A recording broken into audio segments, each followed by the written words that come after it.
Hello, I'm Dilek Tuna. You're watching A News. Now, here are the top stories for the day. The 43-day US federal shutdown is now over after President Trump approves a congressional bill to reopen the government. We report from Tel Aviv after Israeli settlers reportedly set a mosque ablaze in the West Bank. And Ukraine's justice and energy ministers resign amid a major embezzlement scandal.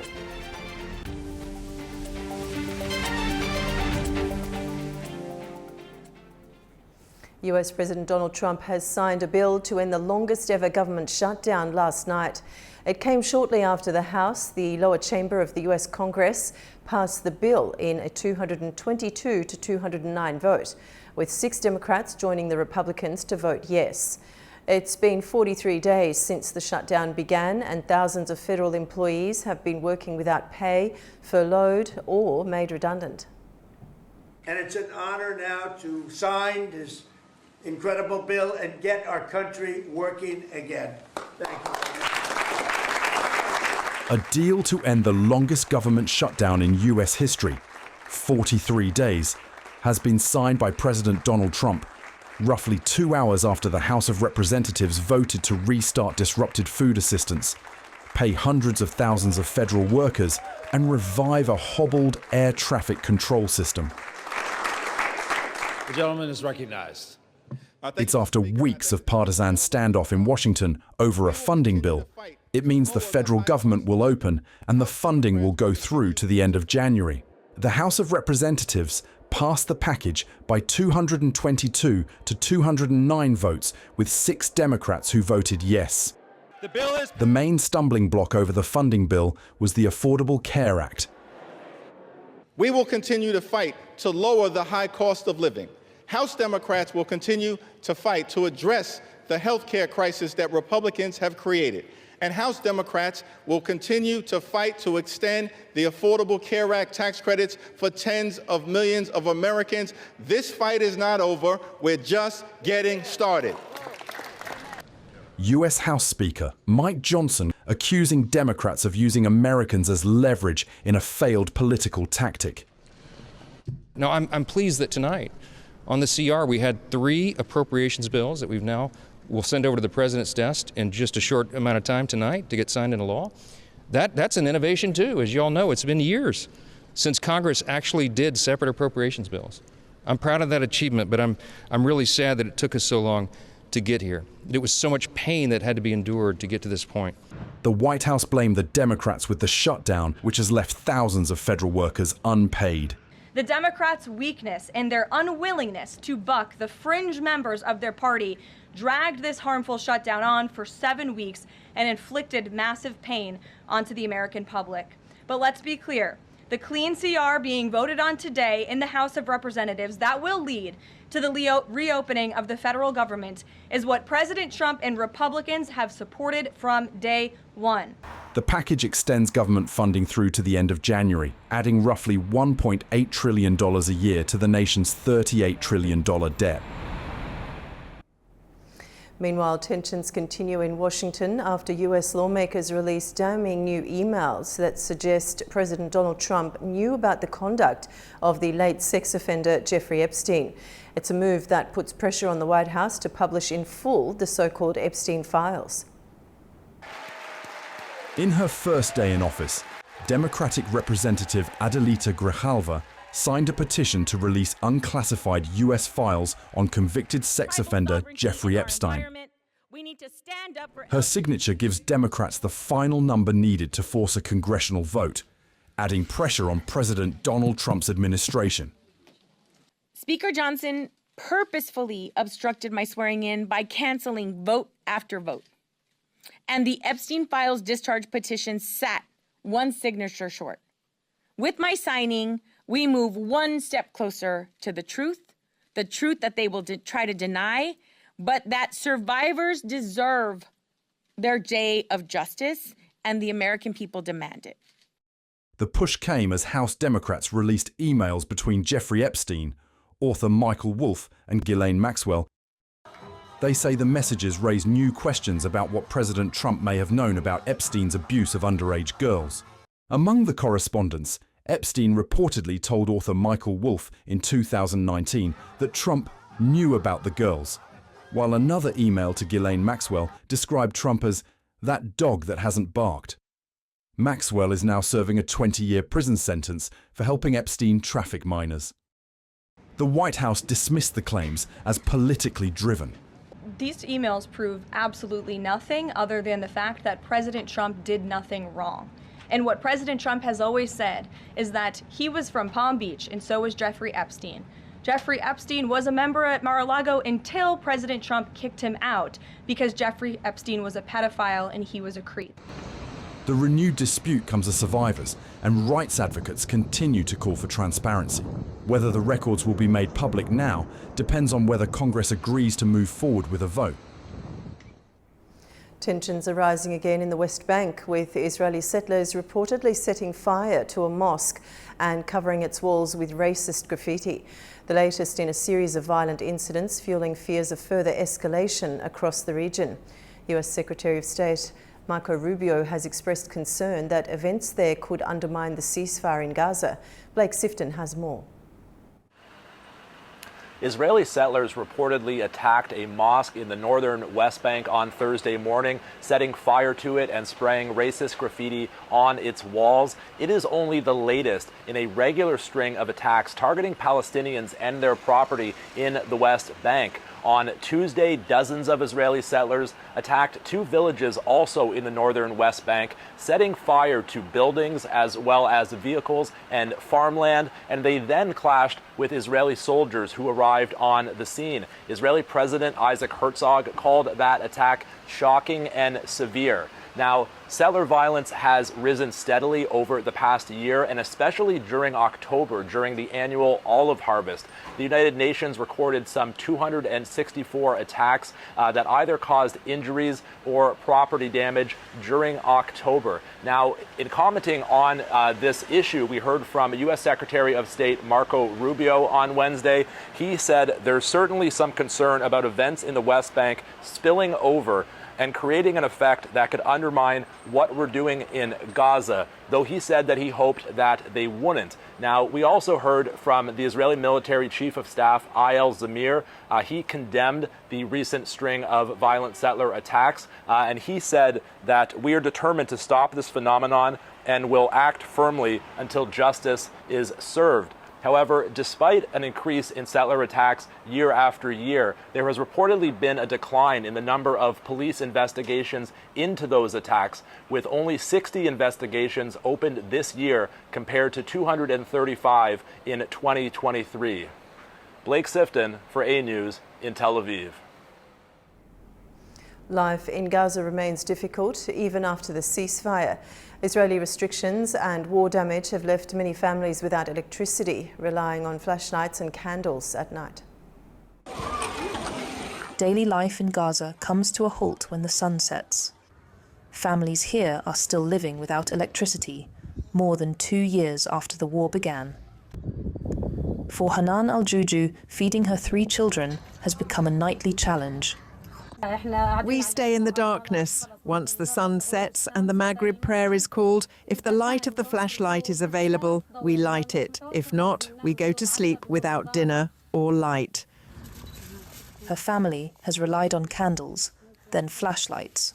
But the constant cost of batteries and the danger of fire in their displacement tent has made even that difficult. Before the war, Gaza received electricity from Israel and its lone power plant. But after the conflict erupted in October 2023, Israel imposed a total siege, and the Strip's power station quickly ran out of fuel. Some residents have improvised, setting up solar-powered or generator charging points. Mohammed Al-Hor runs one from his bombed home, which was hit in the war. Of course, in the early days of the war, large parts of the electrical grid and cables of the electricity company were damaged, leading to power outage around the 7th day of war. From the beginning, we used to charge in the houses. After that, we set up a charging point inside the house. The charging point was also bombed, and my brother was martyred inside this place. The damage to Gaza's electricity system is severe. More than 80% of the distribution networks have been destroyed, along with warehouses, machinery, and vehicles, losses that experts estimate at $728 million. This sector is considered an essential crane, which all essential sectors in Gaza depend on. The amount of electricity the Gaza Strip needed before the aggression was approximately 600 megawatts today. For the past 2 years, no electricity has reached the Gaza Strip. The amount of electricity reaching Gaza is zero. Officials at Israel's Coordination of Government Activities in the Territories says it is facilitating humanitarian aid, including fuel for electricity, and has connected power lines to desalination plants to support drinking water. But restoring full electricity will require a massive rebuild of Gaza's damaged network. Let's go to Ukraine now, where 2 senior Ukrainian ministers have resigned over a $100 million corruption scandal in the energy sector. Across Ukraine, citizens are speaking out over the alleged allegations, insisting on fairness and transparency.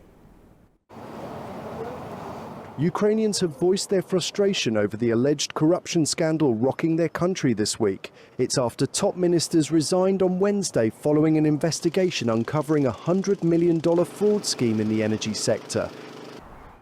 Anti-corruption authorities say they've detained 5 people and identified 2 others still at large. They're suspected of being involved in the alleged case to control procurement at nuclear agency Energoatom and other state enterprises. It comes at a time where people are facing daily blackouts from Russian strikes on infrastructure. I was actually very angry after the shelling of the energy infrastructure because it turns out that our energy facilities are not protected for what year of the war. And I would like the country's authorities to deal with this issue more. And, in fact, here is the evidence why this happened. I do not want to support anyone. I want us to have a rule of law. Did they prove it, the wrongdoing? Let them go to prison. If not, a person is free.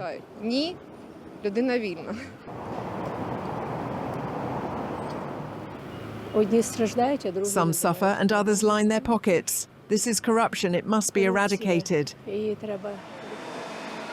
Justice Minister Herman Galushchenko, who previously served as Energy Minister, and Energy Minister Svitlana Hrinchuk both quit their positions. Hrinchuk denied any wrongdoing but said she wanted to ensure a fair investigation. President Volodymyr Zelensky says the resignations were necessary, stressing there is no room for corruption as Ukraine battles Russian attacks and power shortages. Western allies, including the European Union and G7, have urged Kyiv to handle the probe swiftly and transparently to maintain trust in its reform efforts. European Commission President Ursula von der Leyen has announced that Ukraine will receive a new tranche of €6 billion from the European Union, sourced from revenue generated by Russian frozen assets. The announcement came as EU finance ministers met in Brussels to discuss a proposal to use those frozen assets to support Ukraine. The so-called reparations loans are estimated to total to up to €140 billion, with the final amount to be determined after the International Monetary Fund assesses Ukraine's financing needs in 2006 and 2027. Brussels Airport temporarily suspended air traffic on Wednesday evening after a possible drone was spotted near the airfield. Flight operations were halted for about half an hour as a precautionary measure. The incident comes amid growing concerns over drone incursions near airports and military sites across Europe. In recent months, several countries, including Belgium, have reported similar cases, sparking fears that the activity may be linked to rising geopolitical tensions. Some European officials have pointed to Russia's involvement in such drone activities, linking them to the ongoing conflict in Ukraine. Moscow, however, has denied any role in the incidents. Italian prosecutors are looking into disturbing new allegations from Bosnia involving claims that foreign visitors paid to shoot civilians in Sarajevo years ago. The case, described as sniper tourism, is gaining global attention. An investigation into shocking claims that Italians paid Bosnian Serb soldiers during the siege of Sarajevo in the 1990s to shoot civilians for fun is currently ongoing in Italy. The The Milan prosecutor's office, led by Alessandro Gobbi, is seeking to identify suspects who allegedly took part in the operation. An inquiry was launched after a complaint by Milan-based writer Ezio Gavazzeni and a report from the former mayor of Sarajevo, Benjamina Karic. Gavazzeni said he began collecting evidence after watching the 2022 documentary Sarajevo Safari, which included testimony from a former Serb soldier who claimed that groups of Westerners, mostly Italians, Germans, French and British, paid large sums of money to be taken to the hills around Sarajevo to shoot civilians. According to Gavazzeni, the visitors had no political or religious motives and were wealthy individuals who went there for fun and personal satisfaction. He described them as people fascinated by guns who treated the siege as if it were a hunting trip. Sarajevo, surrounded by mountains, was under siege from 1992 to 1996, the longest in modern history. More than 10,000 people were killed by constant shelling and sniper fire, with the city's main boulevard dubbed Sniper Alley. Among the victims were civilians, including men, women and children. Prosecutors are now examining evidence to determine the identities of the Italians allegedly involved. Lawyer Nicola Brigida, who assisted Gavazzeni in preparing the case, said the material gathered over years of investigation appears strong enough to support further legal action. If confirmed, the case would reveal one of the most disturbing and previously unpunished aspects of the Bosnian War. As COP30 enters a critical phase in Belém, global attention is focused on how commitments made here will shape the planet's climate future. Leading these negotiations is André Arana Correa de Lago, Brazil's Secretary for Climate, Energy and Environment and the President of COP30. In an exclusive conversation with A News, Orkan Amashov spoke to Dr. Dolago, who discussed the summit's priorities, Brazil's vision for climate diplomacy, and what meaningful progress could look like in the days ahead. I think that people are reading the report. Nobody has told us that we didn't do a good job, so I'm very happy that Minister Babayev and myself are being recognized as a big effort. And on Saturday we're going to have a presentation about it, and I think it's going to be the occasion in which countries maybe are going to ask us some tough questions. There is a positive mood. I think that most of the delegates understand that we need to send the world a positive message about multilateralism, and this is the moment. We'll take a short break now, and when we return, we'll talk to our guest about the latest tensions between Palestine and Israel. Stay with us.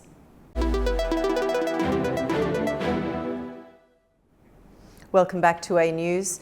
Tensions are rising again in the West Bank after a mosque was set on fire by Israeli settlers and defaced with racist and hateful messages overnight. In an incident local authorities are calling a deliberate attack. Now, at the same time, Gaza is facing a deepening humanitarian crisis, with electricity supplies dropping to critically low levels now amid ongoing shortages. And in a separate development, US President Donald Trump has reportedly sent a letter to Israel's president asking him to pardon Prime Minister Benjamin Netanyahu in his long-running corruption case, a move that adds a new political dimension to an already unstable situation. Joining me now to discuss is Nuno Wanon Martins, a political analyst from Brussels, Belgium. Nuno, thanks for joining us on the program. Thank you very much for the invitation. Now let's start with the West Bank. What do we know so far about the mosque burning, and what's your immediate reaction to that? Listen, you always have this kind of situations that have been, at least they have increased this past year, since January, and they were very much criticized by both President Herzog and the IDF. There is a little bit of confusion between, let's say, conflict between the IDF and the police. These things they have to stop because they give a bad name for the peace process, they give a bad name for the situation. According to what I know, is basically done by small people. Not a lot of people are doing this, despite some news saying that it's a lot of people. So the question is, as long as Israeli civil society and Israeli decision makers, they criticize what is going on, and there is a response, a vast and speed response by the police and by the authorities, by the IDF, I think this can be very much well managed. But Nuno, do you not agree that Israeli violence is a problem in the West Bank with the Israeli settlers continuing these sort of acts? It's not new. I think, let's put it like this way. Of course, any violence is a problem anywhere in the world. The question is what this specific violence can create and become, and what is the criticism that Palestinians can do against the settlers and to the Israeli authorities to change this. That's the question. So what do you mean by what the Palestinians can do? I'm not clear on that. No, it's not what the Palestinians can do, but what the Palestinians say about that to the Israeli authorities, because as the only authority that can stop this violence is the Israeli authority. So that's the first thing. The other thing is that what they can engage with the Palestinian Authority in order to try to solve the issue. That's the other thing. Secondly, violence in whatever territory in Israel, either Israeli territory or Israeli managed or territory managed by Israel, is a break of the law. If it is a break of the law, then the authority has the obligation to take care of it. Of course, this is a problem in the face and in the picture that Israel gives to the world, and the picture that Israel gives to the agreement that was made in Gaza, despite the fact that we're talking about the West Bank. But it gives a bad picture to the fact that the relationship between the Israel and the Palestinian authorities. Even Secretary Mark Rubio said this can become a problem for Gaza and for the Gaza ceasefire. The question is exactly that. It has to be immediately an action by the Israeli authorities to impeach this and to take these people to justice. That's it, period. Okay, I don't know, how serious is the risk of this incident fueling wider unrest, especially in areas that have already seen tension in recent weeks? Look, the question is also the intention. Why do they do this? Why you have this violence? As I said before, this is not a big group at the end of the day, so this should be manageable. And of course, if this group, when you have this type of violence, when you have this type of attacks against specific places, you cannot then criticize the opposite. It's not because, I'm not justifying, I'm not saying that this type of violence comes because of another violence and vice versa, but some things are red lines. And whatever you have, you cannot do something in a similar way. It's not only about killing people, it's about the message that you are trying to pass. If the message that you are trying to press is against coexistence, then the danger is coexistence itself. Okay. Now, at the same time, despite the ceasefire, things are still difficult in Gaza, with the electricity supply dropping to extremely low levels. How dire is the situation on the ground on that front? Look, the question is exactly the points made by the Trump plan, the 20 points, and we are still trying to get into, if I'm not mistaken, the third point, because there are some I wouldn't say hostages, I would say some bodies to be delivered by Hamas. Hamas is fighting very much to keep control of the situation and trying to see what they're going to do in terms of the future, if they're going to become a political party, only if they're going to become the king of the area. So this is things that are being managed in Gaza, on one hand. On the other hand, there was someone who said recently that sometimes you have this continuation of the conflict, which in my view goes to certain areas, which makes exactly the point that you need to, in order to continue the cease plan, these things are not inevitable. Otherwise, if nothing will be done, then you could have basically the cease plan to be blown. So, look, it's clear that as long as you don't have the international force coming into practice, coming into the place, taking care and managing the situation, this type of small, let's say, fights will continue, and the management of the gas, of the electricity, of the natural resources, of everything that provides a living basis for the Gaza people will always be under fire as well. Okay, so Nuno, I would have liked to have continued talking about the humanitarian crisis in the enclave, but let's turn to a new political development now. What do we know about President Trump's letter urging Israel's president to pardon Prime Minister Netanyahu? Look, you can see it from different angles, and you can criticize it or analyze it from different angles as well. I would say the following. The first thing is, it is true that it's unusual to have a president of a country to send another president of another country a letter to try to put a decision maker, a prime minister, out of judgment. That's the first thing.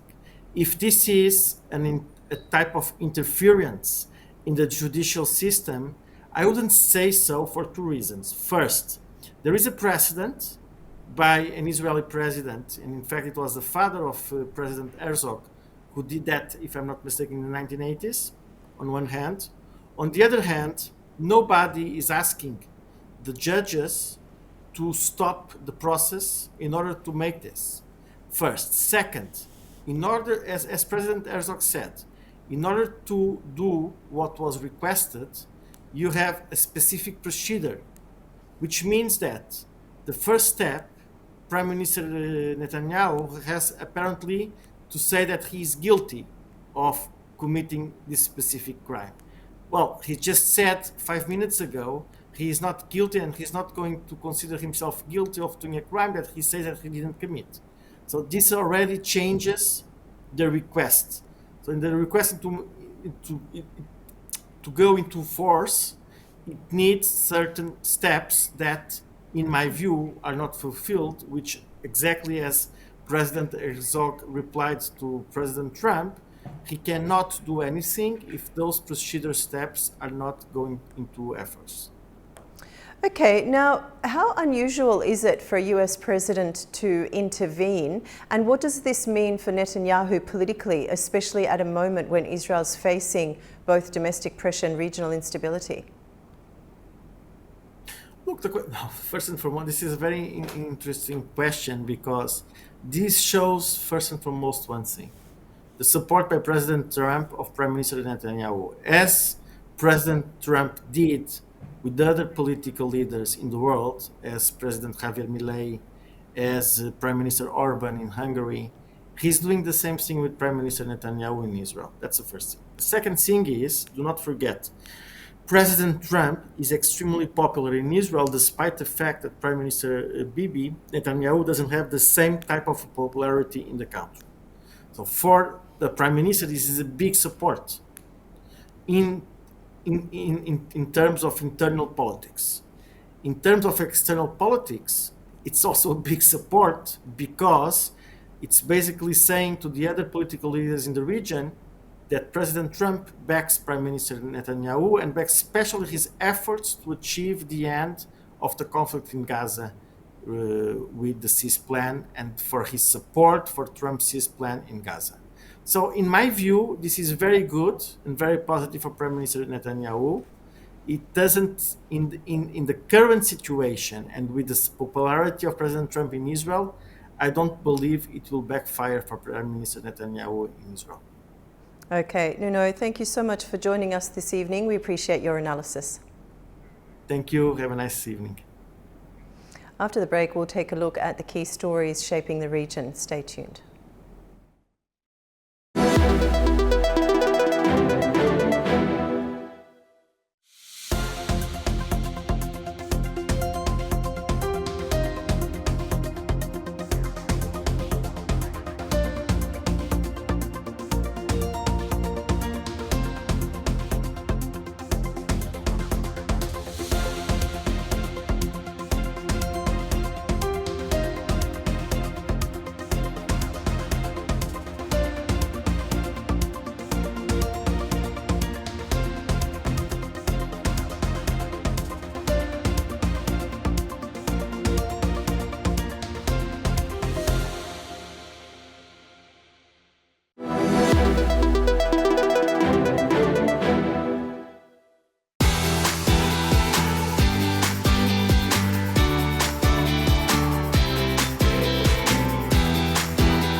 and welcome to Primetime. What a show we've got lined up for you.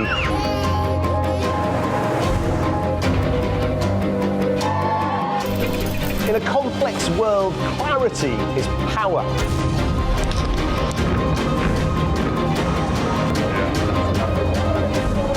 Two hours live, diplomacy dissected in a spin-free environment.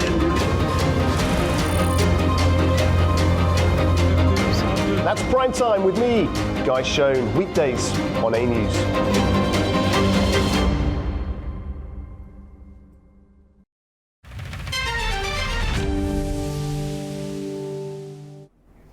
Welcome back to A News. Now let's take a closer look at the key stories shaping the region.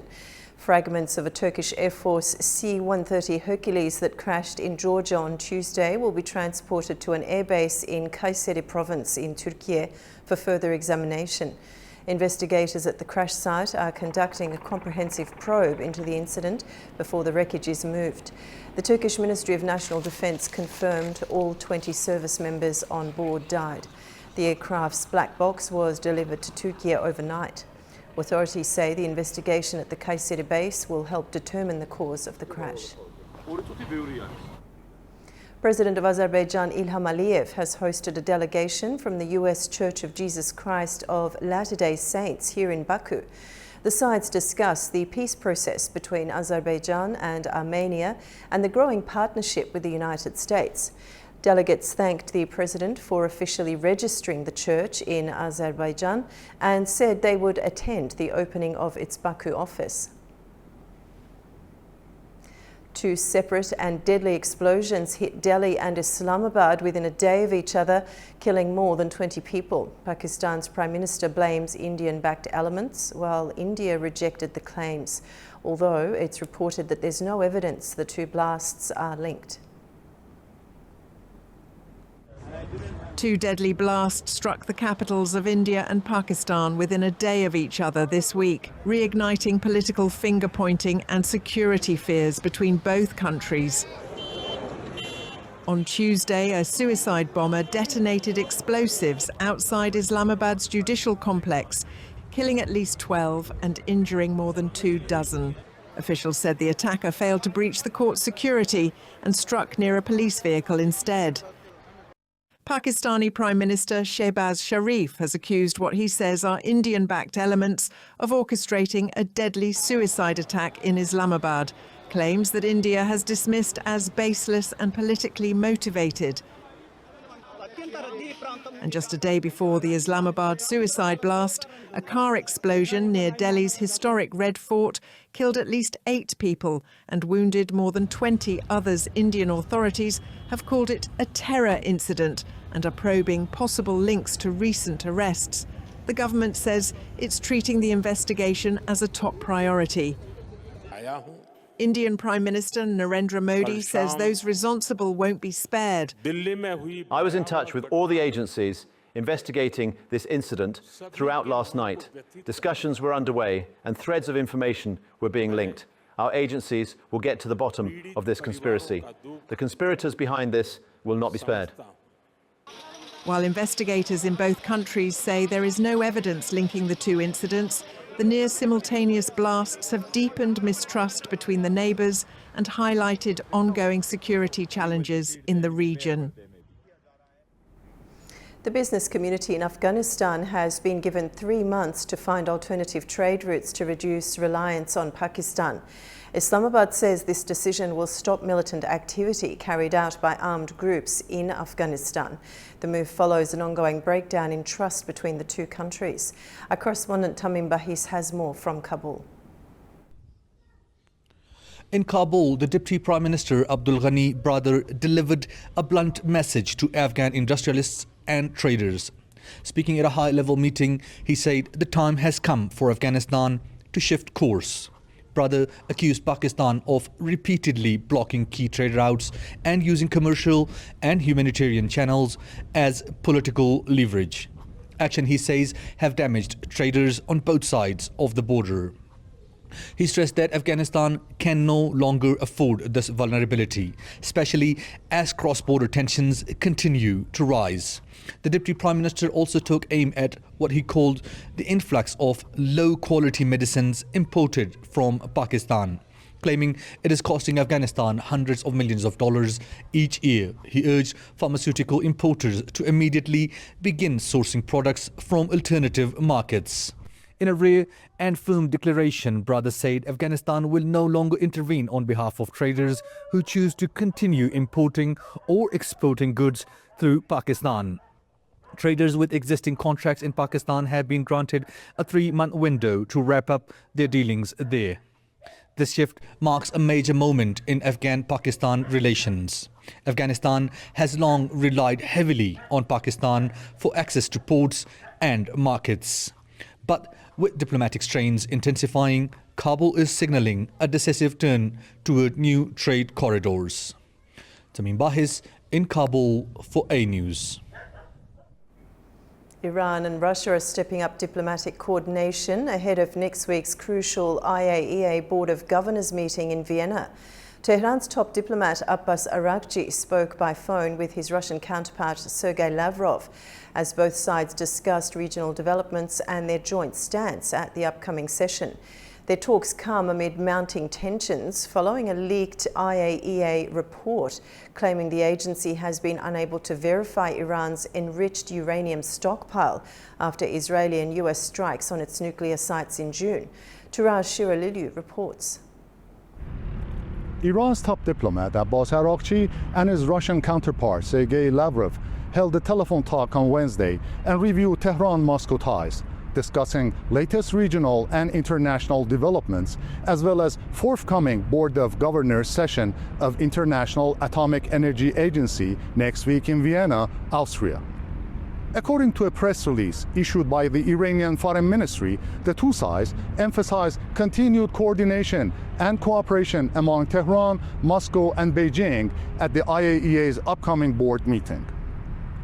Also, the Russian Foreign Ministry, in a news release, stated that Araghchi and Lavrov discussed the IAEA Board of Governors, where it said France, the UK, and Germany have been seeking to launch an anti-Iranian campaign.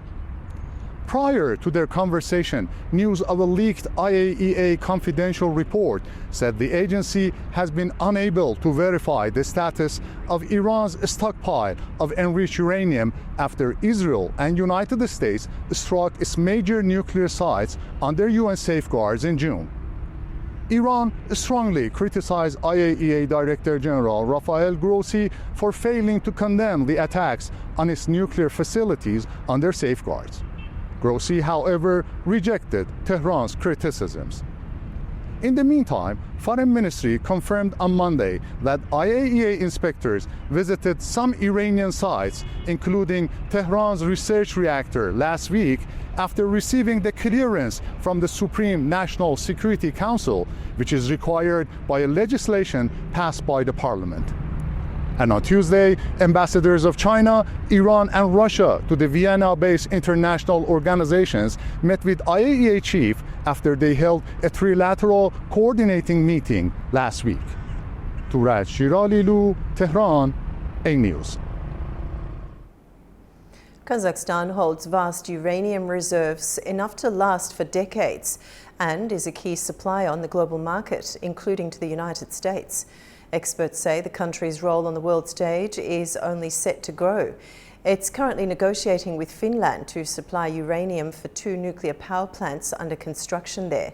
Once a deal is reached, the fuel will be delivered to Finland. Fariza Kalimurzina reports. Kazakhstan has uranium reserves enough to last more than 60 years. The deputy chairman of the National Atomic Energy Agency said the country currently holds around 1 million tons of natural uranium. There are also areas where reserves have yet to be explored, and Kazakhstan accounts for about 14% of the world's uranium deposits. The country is currently negotiating with Finland to supply uranium for 2 nuclear power plants under construction there. And once an agreement is reached, the nuclear fuel will be delivered to Finland. Kazakhstan produces around 40% of the world's uranium and supplies 24% of the volume consumed in the United States. The country is ready to increase its deliveries to the American market.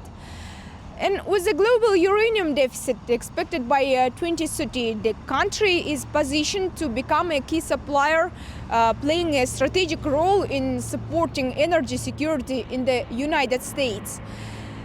Meanwhile, experts note that Kazakhstan's uranium deliveries to the US could effectively replace Russian uranium, and the country has all the necessary resources to do so.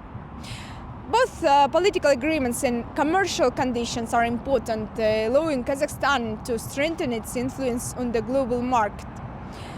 Last year, more than 23,000 tons of uranium were mined in the country, and this year production is expected to rise to between 25 and 26.5 thousand tons. Fariza Kalimurzina, Almaty, A News.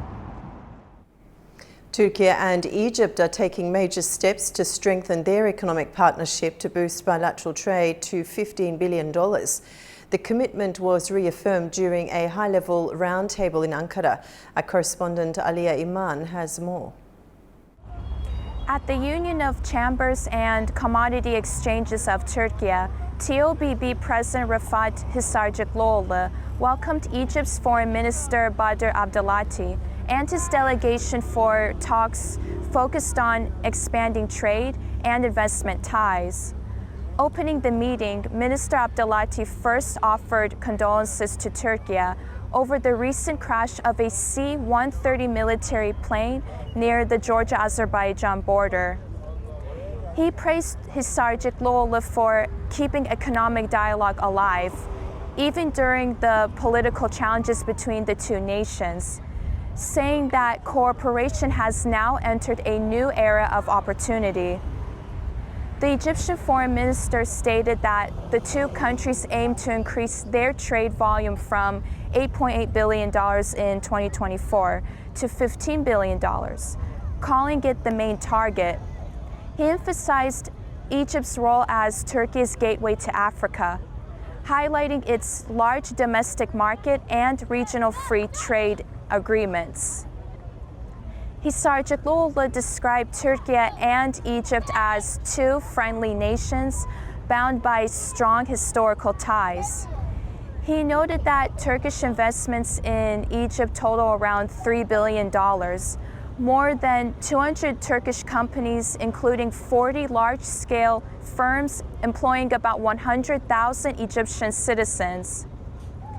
He added that Egypt is Turkey's largest trading partner in Africa and called for reviving maritime transport links to deepen economic integration.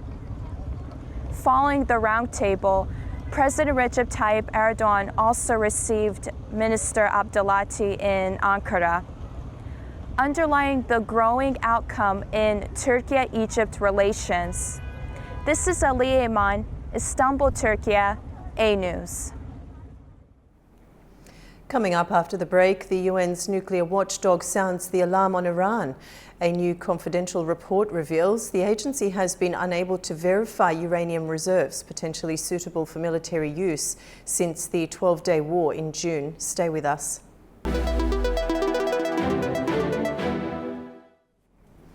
Welcome back to A News. Now, just to recap for our viewers just chiming in, the International Atomic Energy Agency has issued a confidential report to its member states, warning that it has been unable to verify the status of uranium reserves that are nearly suitable for military use, and that the disruption dates back to the 12-day Iran-Israel war in June. The inability to account for these materials raises urgent questions over transparency and regional nuclear risk. Joining me to discuss is Diogo Valada. He's a nuclear energy expert from Lisbon, Portugal. Diogo, thanks for joining us. Hello, thank you for the invitation. Now, to begin, what does it mean when the IAEA says it can't verify the enriched uranium stockpile of Iran? Yes, so right now the main point that the IAEA is making is that it lost continuity of knowledge of the location, the whereabouts of the uranium, right? So the last known locations were in Fordov and Isfahan, and right now what the IAEA is saying is we don't have knowledge of where Iran's most sensitive uranium, that is the one enriched to 60%, currently is. Okay. And the report traces the issue back to the 12-day war between Iran and Israel in June. How might conflict interfere with the IAEA's verification processes? Yeah, so till the conflict, the IAEA was already not being allowed access to Iran's facilities, and this is a bit the root of the root of the problem, because the IAEA needs to know where the inventory of fissile material is, and since so this was already not happening before the conflict, and after the conflict, the situation remains. So this access is still not being provided, aside from the facilities which were actually not affected, which is the Bushehr nuclear power plant and the Tehran research reactor. But to the places where the proliferation concern is greater, access has not yet been provided, either before or after the 12-day conflict. Okay, and how dangerous is uranium nearly suitable for military use? What does that actually mean? Can you elaborate? Yes, so right now, as far as we know, Iran had about 440 kilos of uranium enriched to 60%. So this is enough, if it is enriched up to 80 or 90%, to create up to 10 bombs. So in principle, this would be the simpler kind of fission-only bombs made by Iran. But so there is this risk that without us knowing that Iran further enriches the, from 60 to 80%, and can therefore manufacture these 10 nuclear devices. Okay, and from your expertise, what are the main steps in verifying uranium reserves, and which ones are likely being hindered now? Yes, so the main steps are transparency. I mean, transparency is the key factor that the IAEA and the other member countries are requesting. And so the main steps, the actor that can take these steps is Iran. So to provide access to its facilities, because this is really the only way to ease concerns that proliferation, that Iran might be taking further steps to developing a bomb. And so not only having this transparency, but also not further enriching the uranium. And could any state or non-state actor exploit this verification gap, Diogo, and how real is that risk? Yes, so right now this verification is mainly done to countries that are signatories of the IAEA, that are member states and signatories to the Non-Proliferation Treaty. So when these countries are signatories, they can receive in exchange technology and also fuel for peaceful programs. Now, without this treaty, it's harder to, let's say, develop a nuclear weapons program, because the technologies are will be barred. No one will sell to these countries, and so to make a completely indigenous program with completely indigenous technology is very hard. It's not perhaps unheard of, such as in the case of North Korea, but it's otherwise very hard. So I would say that being in the treaty and being transparent is the greatest assurance that nuclear proliferation does not happen. Okay, and how does the IAEA typically respond when it can't verify material? What follow-up or consequences can be expected in that scenario?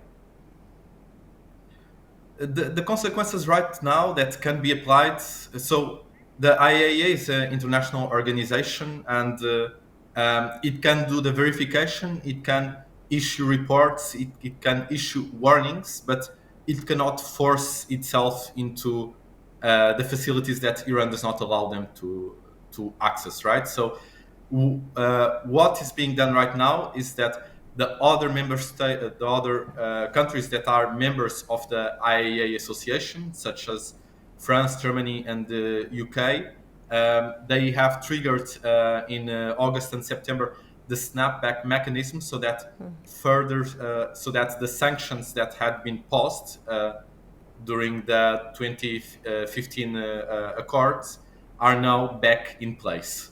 So right now, the first step that the countries are applying in terms of consequences is really reactivating all the sanctions that at the UN level that were previously in place and paused after the 2015 accords. Okay. And Diogo, given current tensions, how might the IAEA recalibrate its monitoring strategy? I don't know, remote verification or on-site inspections in light of Iran's status, if you like, or approach to this? So the problem is that the IAEA right now takes several steps in let's say in the accounting of the whereabouts and the amount of fissile material, but all these requires, as I previously stated, access. There's because Iran has a sort of self-sufficient, let's say, nuclear industry in place. It has its own mines, it has its own centrifuges, it has its own conversion facilities.